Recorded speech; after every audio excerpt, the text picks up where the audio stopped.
Hace más de 1600 años un libro prohibido fue enterrado en lo más profundo del desierto, oculto del mundo para que nadie pudiera leerlo, no fue destruido, no fue silenciado. Sus palabras eran demasiado peligrosas. Hablaban de un Dios impostor, de una realidad falsa diseñada para mantenernos dormidos y de un conocimiento ancestral que podría liberarnos, y que revela algo perturbador: el Dios que la mayoría adora podría no ser quien creemos. Si este mensaje resuena contigo, suscríbete ahora y descubre lo que nunca quisieron que supieras. No dejes que este conocimiento vuelva a ser silenciado y descubre lo que intentaron ocultar durante siglos. Nos dice que antes de que existiera algo, solo existía el Uno, una mente pura e ilimitada, una especie de energía cósmica. La verdad estuvo enterrada según el Evangelio secreto de Juan. Este mundo no es solo imperfecto, es una prisión creada por una entidad oscura para mantenernos atrapados y alejados de nuestro verdadero poder. Un texto tan explosivo, tan peligroso para el sistema, que fue condenado y oculto hasta 1945.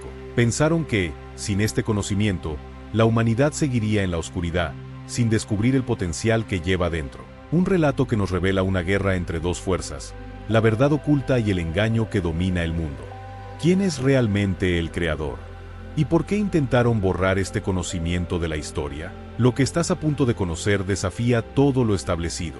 Antes de que el tiempo marcara su primer segundo y antes de que el espacio se expandiera hasta los confines más remotos del universo, existía un estado de ser tan puro y vasto que escapa a cualquier intento de descripción humana. Este estado primordial, conocido como el Uno, no era un Dios en el sentido convencional que muchas religiones han retratado a lo largo de los siglos.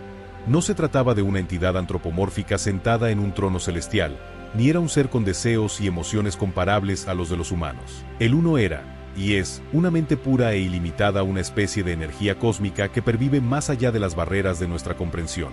Este Uno es más bien como un océano infinito de luz que abarca la totalidad de la existencia en un solo instante de conciencia pura. En él, se encuentran contenidos tanto todo como nada, en un equilibrio perfecto que precede la dualidad y la multiplicidad de formas que observamos en nuestro mundo material. En términos teológicos, podríamos encontrar un paralelo en la descripción de Dios que se encuentra en el libro de Juan 1:1. En el principio era el Verbo, y el Verbo estaba con Dios, y el Verbo era Dios. Aquí, el Verbo representa una manifestación primordial del pensamiento divino, un eco del concepto del Uno, que existía antes de toda creación. Desde esta perspectiva, la creación no es vista como un acto de fabricación a partir de la nada, sino más bien como una emanación o un desbordamiento del propio ser del Uno. Como si el universo entero fuera un pensamiento expresado por esta mente cósmica, donde cada estrella, cada planeta y cada forma de vida refleja un aspecto de su inmensurable profundidad. Esta idea resuena con fragmentos de sabiduría encontrados en diferentes tradiciones místicas, incluyendo el misticismo judío del Kabbalah, donde se describe cómo la luz divina se filtra a través de la Sefirot para dar forma y sustancia al mundo físico. ¿Podríamos nosotros, como seres creados, ser también pensamientos manifestados de esta mente divina? Si todo proviene del Uno, ¿qué nos dice esto sobre nuestra propia naturaleza y la realidad que experimentamos día a día? Cuando todo era unidad, cuando la existencia fluía en perfecta armonía con el Uno, una chispa de deseo alteró el equilibrio eterno. Sofía, cuyo nombre significa sabiduría, era una de las grandes emanaciones del Uno, una fuerza luminosa, una expresión pura de la mente divina. Pero incluso en la luz más pura puede surgir la sombra del error. En su anhelo por crear, por emular el poder supremo sin la plenitud del Uno, Sofía actuó sin el consentimiento de la totalidad. No consultó al origen, no esperó la armonía del gran diseño. En su impulso, generó algo incompleto, algo fuera de la perfección. Y así, de su imprudencia nació un ser deformado, un espíritu caótico, un reflejo distorsionado de la divinidad, Yaldabaoth. Este ser, ciego a su verdadero origen, surgió con arrogancia y sed de dominio. No comprendía que era una creación imperfecta, una emanación sin la plenitud del Uno. Se miró a sí mismo y creyó que era supremo. Desde su ignorancia proclamó: «Yo soy Dios, y no hay otro fuera de mí». Isaías 47:10. Pero sus palabras eran una mentira, una ilusión nacida de su desconexión con la fuente. Sofía, al darse cuenta de su error, se llenó de angustia. Su acto había fragmentado la unidad, había dado vida a un ser que no conocía la verdadera luz, que solo entendía el poder como dominación y no como amor. Yaldabaoth, cegado por su propio orgullo, se convirtió en el arquitecto de un mundo imperfecto, un reino de materia donde las almas quedarían atrapadas, olvidando su verdadero hogar. Creó los cielos y la tierra, pero no con la pureza del Uno, sino con un reflejo distorsionado, un eco lejano de la verdadera creación. Estableció leyes, pero no de justicia, sino de control. Dio forma a un universo regido por el sufrimiento, por la lucha, por el olvido. Aquí, en esta prisión de carne y tiempo, las almas olvidaron su origen, susurrando la oscuridad un anhelo por algo que no podían recordar. La creación fue sometida a la vanidad, no por su propia voluntad, sino por causa del que la sujetó en esperanza.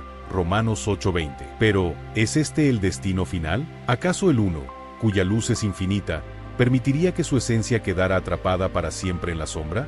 No. Desde el principio, en el misterio de la creación, estaba el plan de redención. Porque, aunque Sofía erró, aunque Yaldabaoth reinó en su ceguera, la chispa divina nunca se extinguió por completo. En cada ser humano, en cada alma que suspira por algo más allá de este mundo, arde un fragmento de la luz original. La luz en las tinieblas resplandece, y las tinieblas no prevalecieron contra ella. Entonces, la gran pregunta nos confronta. Si hemos nacido en un mundo de ilusión, si nuestras almas han sido atrapadas en este reino imperfecto, ¿cómo encontramos el camino de regreso? ¿Cómo recordamos lo que fuimos antes de que el error nos hiciera olvidar? ¿Es posible despertar y ver más allá del velo de la materia? La respuesta ha estado desde el principio. La verdad nos hará libres. Conoceréis la verdad, y la verdad os hará libres. Juan 8:32. Pero, ¿estamos dispuestos a buscarla? Desde el origen de todo, cuando solo existía el Uno en su infinita plenitud, surgió el misterio de la dualidad. Un reflejo de la unidad perfecta se fragmentó, dividiéndose en dos fuerzas aparentemente opuestas: la luz y la oscuridad, la sabiduría y la ignorancia, lo espiritual y lo material. Pero esta separación no era una guerra entre dos poderes absolutos, sino una danza eterna, un juego cósmico donde ambos extremos provenían de la misma fuente primordial. A lo largo de la historia, las religiones han enseñado que el universo es un campo de batalla entre el bien y el mal, entre un Dios supremo de bondad y una fuerza contraria que busca destruir su creación. Pero los antiguos sabios veían más allá de esta aparente dicotomía. Comprendían que la oscuridad no era un enemigo de la luz, sino su complemento, su contraste necesario para que la conciencia pudiera despertar. Después de todo, ¿cómo podría alguien reconocer la luz si nunca hubiera conocido la sombra? ¿Cómo podríamos anhelar el conocimiento si nunca hubiéramos sentido la carga de la ignorancia? Los gnósticos enseñaban que incluso la oscuridad había nacido del Uno. No como un error sin propósito, sino como parte de un plan más profundo, un sendero de retorno a la plenitud. Yaldabaoth, el arquitecto del mundo material, había impuesto un velo sobre la humanidad, un velo de olvido y limitación. Había creado un sistema donde los hombres nacían, sufrían y morían sin recordar su verdadera naturaleza. Pero incluso en esta prisión de carne y tiempo, la chispa de lo divino permanecía viva. La luz en las tinieblas resplandece, y las tinieblas no prevalecieron contra ella. Juan 1:5. La dualidad no es una condena, sino una oportunidad.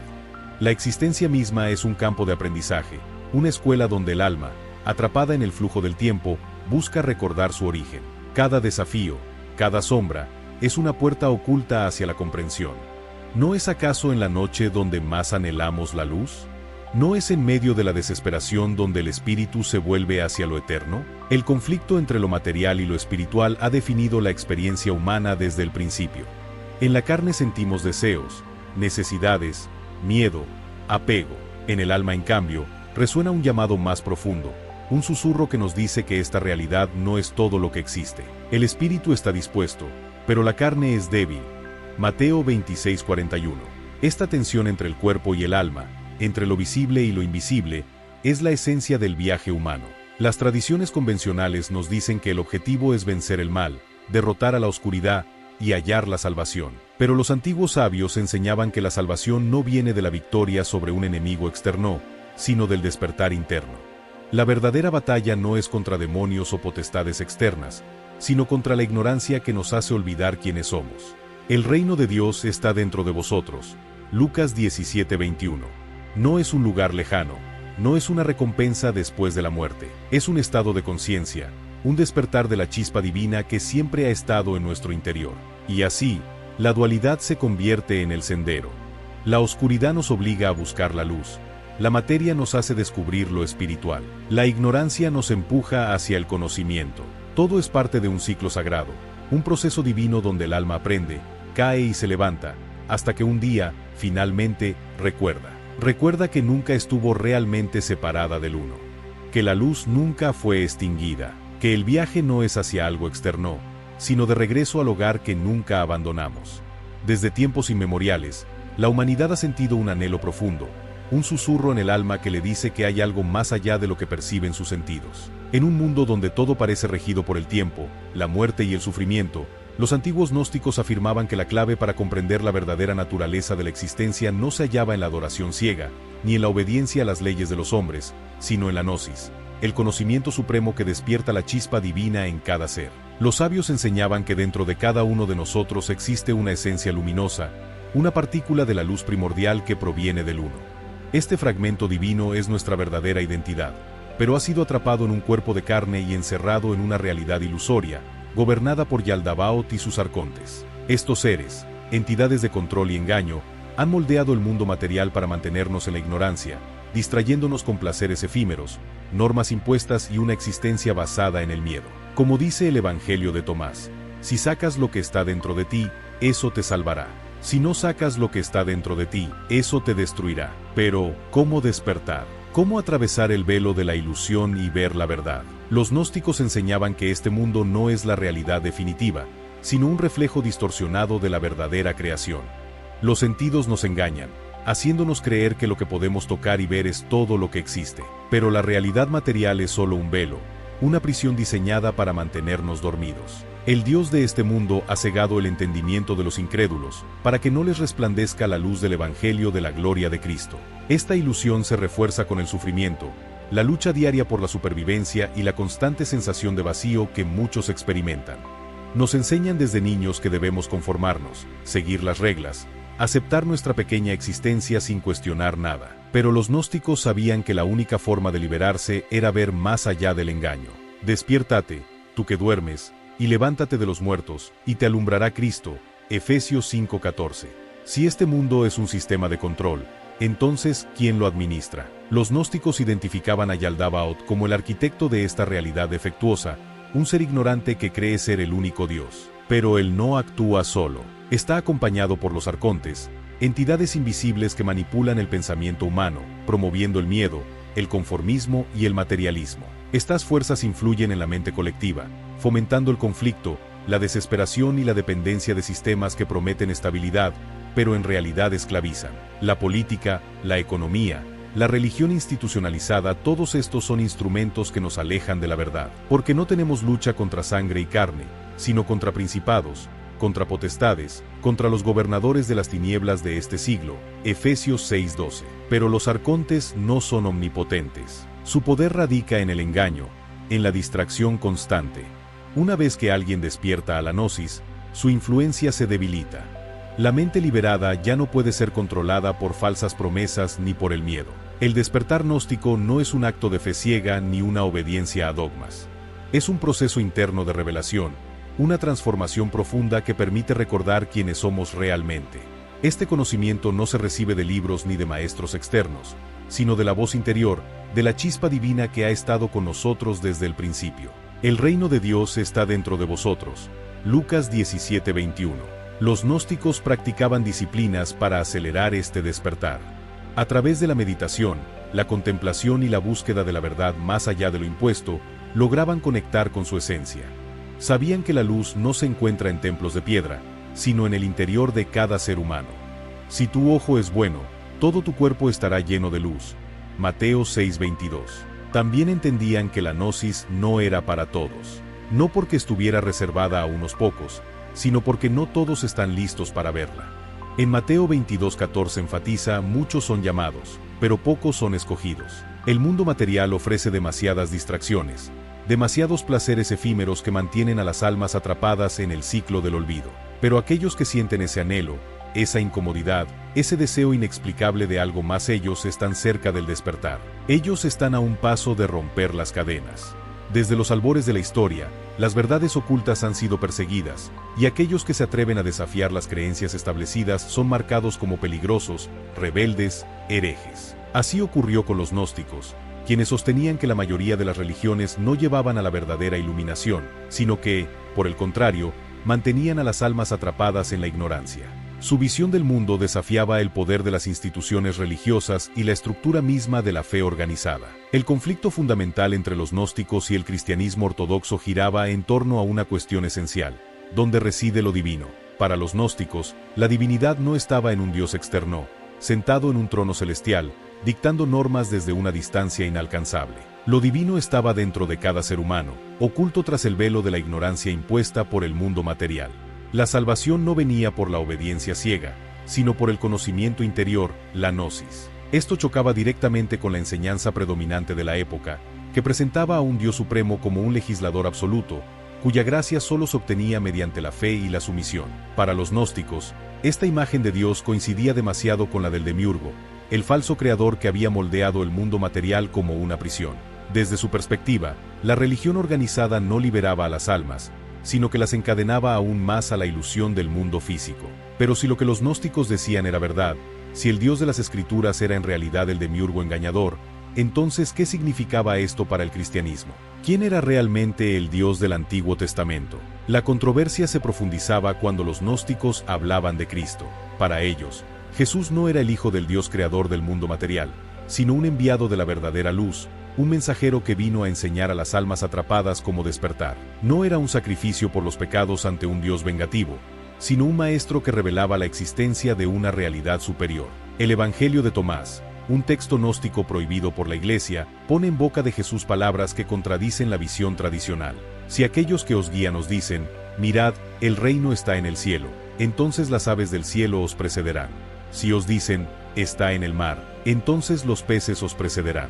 Pero el reino está dentro de vosotros y fuera de vosotros. Los gnósticos entendían este mensaje como una prueba de que el verdadero reino no era un lugar físico ni una recompensa después de la muerte, sino un estado de conciencia que debía despertarse en vida.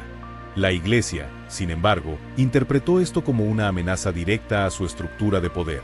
Si las personas no necesitaban intermediarios entre ellas y la divinidad, entonces ¿qué papel cumplían los sacerdotes, los templos, las leyes religiosas? La insistencia de los gnósticos en un Cristo que no era el hijo del demiurgo, sino un maestro que revelaba la falsedad del mundo material, fue vista como una herejía peligrosa.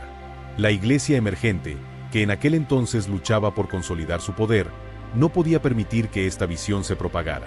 La historia de los gnósticos es una historia de silenciamiento y persecución. A medida que el cristianismo se institucionalizaba bajo el Imperio Romano, se establecieron dogmas inquebrantables y cualquier desviación fue condenada. Los gnósticos, con su mensaje de liberación interior y su rechazo a la adoración del demiurgo, fueron perseguidos, sus textos destruidos, sus enseñanzas erradicadas. En el año 325 después de Cristo, el emperador Constantino convocó el Concilio de Nicea, donde se definió la naturaleza oficial de Cristo y la relación entre Dios y la humanidad. Cualquier enseñanza que se apartara de esta versión oficial se declaró herética. A partir de ese momento, el cristianismo dejó de ser un movimiento espiritual diverso y se convirtió en una institución estructurada con reglas claras y una jerarquía de autoridad. Los gnósticos fueron etiquetados como peligrosos, sus textos quemados, sus seguidores perseguidos. Lo que alguna vez fue un camino de conocimiento personal se convirtió en un secreto peligroso que solo unos pocos pudieron preservar. Durante siglos, se creyó que los escritos gnósticos se habían perdido para siempre. Pero en 1945, en Nag Hammadi, Egipto, se descubrió una colección de antiguos manuscritos gnósticos enterrados en jarras de barro. Entre ellos estaban el Evangelio de Tomás, el Evangelio de Felipe y el Evangelio de la Verdad, textos que mostraban una visión radicalmente diferente del mensaje de Cristo. Este hallazgo desafió siglos de enseñanza oficial y reveló que la historia del cristianismo era mucho más compleja de lo que se había creído.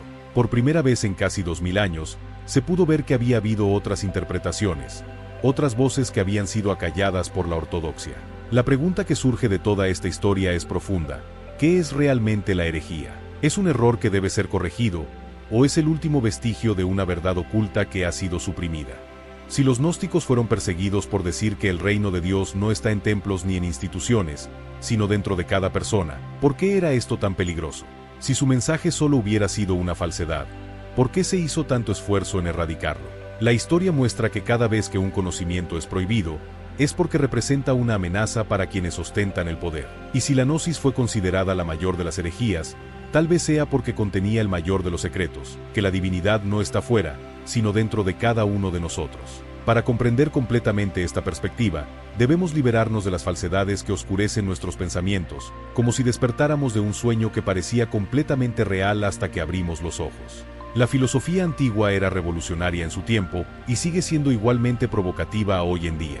Nos impulsa a examinar nuestro entorno y a profundizar en la posibilidad de una realidad más profunda que trasciende nuestras percepciones habituales. Propone que quizás, la verdadera fortaleza no reside en adherirse a lo que nos dicen, sino en atreverse a revelar las verdades ocultas, esas profundas comprensiones que solo surgen cuando optamos por no permanecer en la oscuridad.